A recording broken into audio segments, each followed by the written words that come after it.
بسم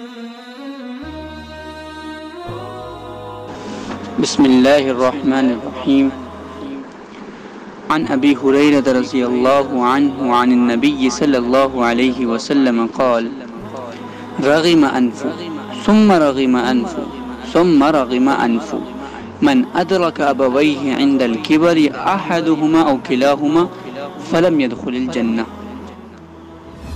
حضرت ابو ہریرہ رضی اللہ عنہ نبی کریم صلی اللہ علیہ وسلم سے روایت کرتے ہیں کہ حضور صلی اللہ علیہ وسلم نے فرمایا، وہ شخص ملیا میٹ ہو جائے، خاک میں مل جائے اور خاک آلود ہو جائے، جس کو اپنے والدین میں سے کسی ایک کا یا دونوں کا بڑھاپا ملا ہو اور وہ اپنے جنت میں داخلے کو یقینی نہ بنا سکا ہو۔ اس حدیث کو پڑھنے سے پہلے ذہن میں یہ بات تازہ کر لیجئے کہ اللہ کے رسول صلی اللہ علیہ وسلم کتنے مہربان، نرم دل اور رحیم و کریم تھے۔ کسی انسان کو بد دعا دینا تو دور کی بات ہے، آپ تو جانوروں کی تکلیف بھی نہ دیکھ پاتے تھے۔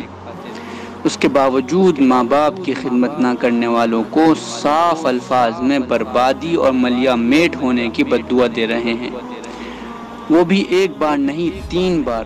یہ بڑی سخت بات ہے۔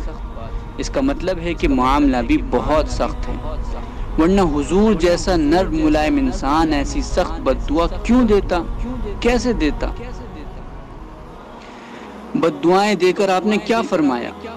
جس نے اپنے ماں باپ یا ان میں سے کسی ایک کا بڑھاپا پایا ہو لیکن وہ جنت میں داخلے کو یقینی نہ بنا سکا ہو، یعنی ان کی خدمت میں کوتاہی برتی ہو، ان کے ساتھ جیسا اچھا سلوک کرنا چاہیے تھا ویسا نہ کیا ہو، ان کی خدمت کر کے جنت کو یقینی بنا لینا چاہیے تھا لیکن وہ ایسا نہ کر سکا ہو، بس بوڑھے ماں باپ کو اپنے ساتھ رکھا ہو، کھانے پینے اوڑھنے پہننے کا نظم کر دیا ہو اور سمجھتا ہو کہ بڑا احسان کر دیا، بہت کچھ کر دیا، ایسے شخص سے رسول اللہ صلی اللہ علیہ وسلم سخت ناراض ہیں اور اسے بد دعائیں دے رہے ہیں۔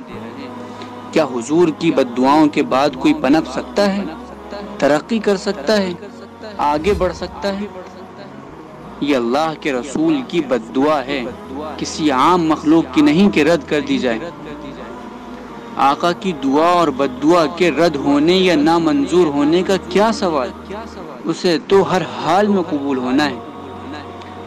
اب ہمیں غور کرنا چاہیے کہ کیا ہم اپنے ماں باپ کے ساتھ اچھا سلوک کر رہے ہیں، ان کا دل خوش کر رہے ہیں، ان کے ساتھ اچھا برتاؤ کر رہے ہیں، یا اپنی مصروفیات میں لگ کر یا بیوی اور دوسروں کی باتوں میں آ کر ان کی طرف توجہ نہیں دے رہے ہیں؟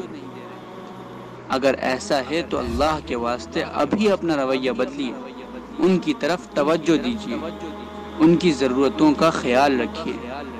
بوڑھے ماں باپ کی ضروریات ہی کیا ہوتی ہیں؟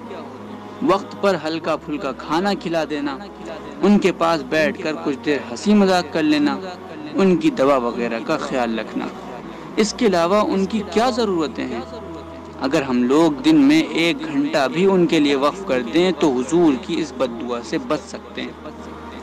اس حدیث میں ایک طرف جو بد دعا نظر آ رہی ہے وہ اپنے اندر اچھا مفہوم بھی رکھتی ہے۔ اس کا مفہوم مخالف یا الٹا مفہوم یہ بھی ہے کہ جو شخص اپنے ماں باپ کا خیال رکھے گا اس کے لیے جنت یقینی ہو جائے گی۔ تو یہ حدیث بد دعا بھی ہے اور ایک طرح سے بشارت بھی ہے، تو کیوں نہ بد دعا سے بچا جائے اور بشارت کو قبول کیا جائے۔ آج دنیا میں بوڑھے ماں باپ کی بڑی بری حالت ہے، ایسے واقعات سامنے آتے ہیں کہ دل خون کے آنسو روتا ہے۔ ماں باپ کی بس ایک خواہش ہوتی ہے کہ ان کا بیٹا سال میں 1-2 بار ان سے آ کر مل جایا کرے، مگر وہ بدبخت کمینی اولاد یہ خواہش بھی پوری نہیں کرتی۔ ایسے لوگوں کا کیا انجام ہوگا؟ اللہ کی قسم وہ نہ دنیا میں پنپ سکتے ہیں اور نہ آخرت میں کامیاب ہو سکتے ہیں، ہر حال میں بربادی ان کا مقدر ہے۔ مزید یہ کہ اس بدترین جرم کی سزا اللہ تعالیٰ انہیں اس دنیا میں دکھا کر بھیجے گا۔ جوانی کتنے دنوں کی ہے، بڑھاپا تو ایک نہ ایک دن آنا ہی ہے نا، پھر دیکھنا ان کی اولاد ان کا کیا حشر کرے گی۔ اللہ تعالی ہم سب کو اس بدترین جرم اور اس کی سخت سزا سے محفوظ رکھے۔ ضرورت ہے اس حدیث کو بار بار پڑھنے اور اس پر توجہ دینے کی، کہیں ایسا نہ ہو کہ ہم بھی رسول کریم صلی اللہ علیہ وسلم کی بد دعا کے مستحق قرار پائیں۔ جزاک اللہ۔